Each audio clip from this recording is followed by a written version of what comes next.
première chose à faire pour utiliser Quiz Pro Game est bien évidemment de configurer le logiciel et c'est ce que nous allons voir dans cette vidéo. Alors, il suffit de lancer le logiciel. Voilà, c'est parti, on arrive et ici nous avons la configuration du logiciel. Alors, comme vous pouvez le voir, il y a plusieurs onglets qui permettent de configurer différentes choses, c'est ce que nous allons découvrir. Bon, la licence, évidemment, là on est en Quiz Pro Game en version enregistrée, puisque c'est ce que nous avons vu dans la toute première vidéo des tutoriels. Alors, image et vidéo. Image de fond buzzer. Alors, l'image de fond buzzer, c'est l'image qui sera projetée au moment où quelqu'un va buzzer. C'est-à-dire quelqu'un va buzzer soit avec un buzzer, soit avec un boîtier de vote. Alors, on va choisir une image. Vous pourrez mettre celle que vous voulez, bien sûr. Donc, on y va. Ici, on va aller dans... Voilà. Et là, on va retrouver Quiz Pro Game. Et le logiciel est livré avec déjà quelques images. Alors ici, nous avons les médias que l'on peut découvrir. Médias audio, médias images. Alors dans les médias images, vous avez également des avatars. Les avatars nous serviront davantage pour les listes, comme on peut le voir. Ce sont là des avatars sur le cinéma. Alors vous pouvez faire autant d'avatars que vous voulez et autant de groupes que vous voulez. Nous on va prendre un fond, parce que le logiciel est livré avec différents fonds. Et on va prendre par exemple celui-ci, ce qui nous servira de fond pour la fenêtre de projection, donc celle que les spectateurs verront lorsque quelqu'un va buzzer. Il y aura bien sûr à la fois le nom de l'équipe qui a buzzé et son avatar dont je viens de vous parler. L'image fond de classement. Alors l'image fond de classement, c'est lorsque l'on affiche les résultats. Résultats des 3 premiers ou un résultat global. La même chose, on peut choisir ici une image et elle sera également projetée lorsqu'on affichera le classement. L'image logo. Alors l'image logo, ce sera votre logo par exemple, et l'image client, ce sera l'image de votre client. Vous faites une soirée pour une société, eh bien n'hésitez pas à mettre l'image de la société et c'est ce que vous pourrez mettre en fond d'écran lorsque nous serons entre différentes épreuves. On va prendre une image logo, on va prendre... voilà, pourquoi pas. L'image client, ce sera le même principe, donc c'est pas utile de le faire maintenant. Alors les vidéos maintenant. Les vidéos, vous avez les clips. Alors le clip est, il faut le savoir, un clip que vous allez passer vraisemblablement avant de démarrer votre prestation. Imaginons vous faites une soirée pour un club sportif, et bien là, par exemple, des surfeurs, bien vous allez passer des images de surf avant de démarrer la prestation, et ça fait toujours plaisir au client d'avoir quelque chose qui est notamment personnalisé par rapport à ce qu'il va proposer au travers de ces soirées. Donc là, on va choisir un clip. Donc là, vous pouvez choisir ce que vous voulez. On va aller dans vidéo. Là, on va mettre un jingle comme ça.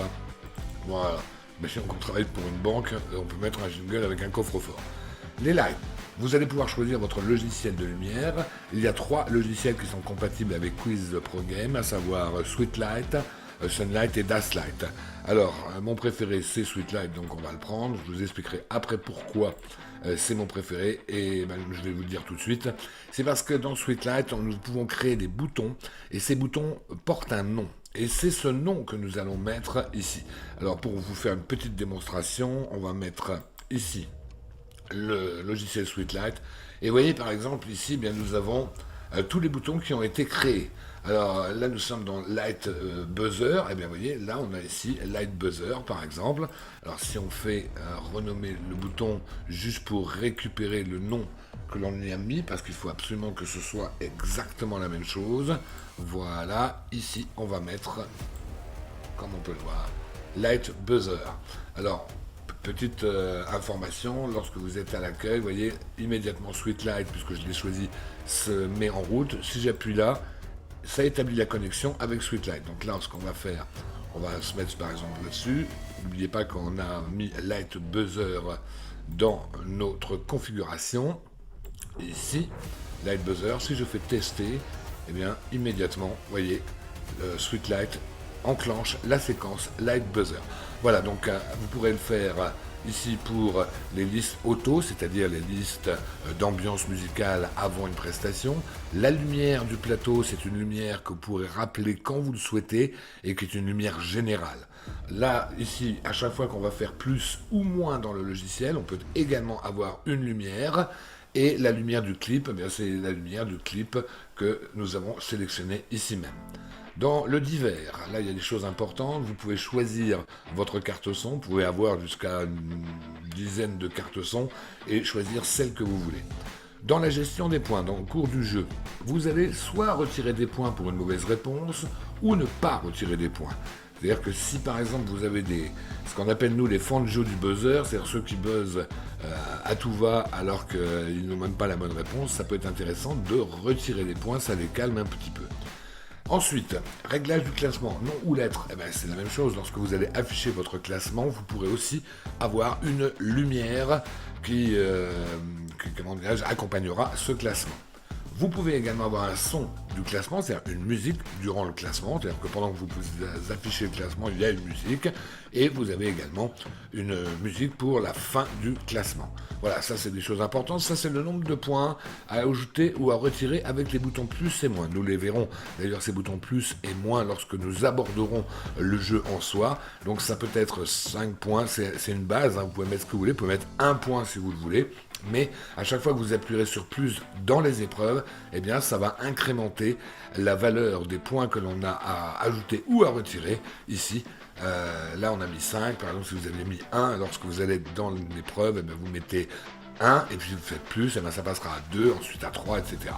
L'audio, vous allez pouvoir choisir par exemple un son pour une bonne réponse, donc même chose si on va ici dans l'explorateur de Windows, on va dans ici Quiz Pro Game, nous allons dans les médias audio, vous avez des bruitages, alors dans ces bruitages vous pouvez choisir par exemple bonne réponse ici, et là vous pouvez la jouer comme cela, vous pouvez choisir la mauvaise réponse, et là vous pourrez la jouer ici, et une chose importante, vous allez voir que lorsque vous allez utiliser Quiz Pro Game, sur certaines épreuves, le public peut voter. C'est-à-dire que vous avez des boîtiers de vote qui sont soit par personne, soit par table, ils peuvent voter. Mais il faut déterminer un temps de vote. Et bien là, c'est ce que vous allez pouvoir faire avec le fichier que vous allez mettre en place maintenant. Donc, le fichier, on va le choisir. Moi, j'ai un fichier ici, et que vous aurez aussi, puisqu'il est compris avec, de questions. Et c'est un fichier qui dure 14 secondes. C'est-à-dire que si vous mettez ce fichier-là, les personnes auront 14 secondes pour voter. Si vous mettez un de 10 secondes, elles n'auront que 10 secondes. Si vous en mettez un de 20 secondes, elles auront donc 20 secondes pour voter. Ça peut être aussi également quelque chose d'important pour le rythme du jeu lorsque le public a besoin de voter. Vous allez pouvoir créer des listes de jingles audio. Alors pour créer une liste de jingles audio, il n'y a rien de plus simple. Vous tapez sur nouvelle liste au cas où vous en auriez déjà créé. Ensuite, vous cliquez par exemple sur le 1 et là vous allez chercher un fichier. Bon là je ne vais pas le faire. Ensuite le 2, le 3, le 4, le 6, le 7, le 8, le 9, le 10 et le 10. Et vous allez mettre le nom de votre liste ici. Ensuite, vous allez enregistrer la liste, elle apparaîtra là et ça vous permettra tout simplement d'avoir des jingles qui seront sous la main instantanément, mais ça nous le verrons lorsque nous aborderons les épreuves et le jeu. Même chose pour les jingles vidéo, vous allez pouvoir, c'est exactement le même principe, créer des nouvelles listes, et là aussi, une fois que vous aurez créé votre liste, vous aurez les jingles vidéo qui sont à disposition. Alors attention, il ne faut mettre que des jingles très courts, parce que ce sont des jingles que vous allez utiliser pendant une épreuve. Si vous mettez un jingle qui dure 10 minutes, vous serez obligé de regarder le jingle pendant 10 minutes. Non, il faut vraiment mettre des jingles de 3, 4, 5 secondes, et voilà, pour ne pas perdre le rythme de votre prestation. Voilà, nous avons fait le tour de la configuration et la préparation du logiciel. Vous voyez que c'est très simple, mais il faut absolument le faire avant même d'utiliser le logiciel. À bientôt.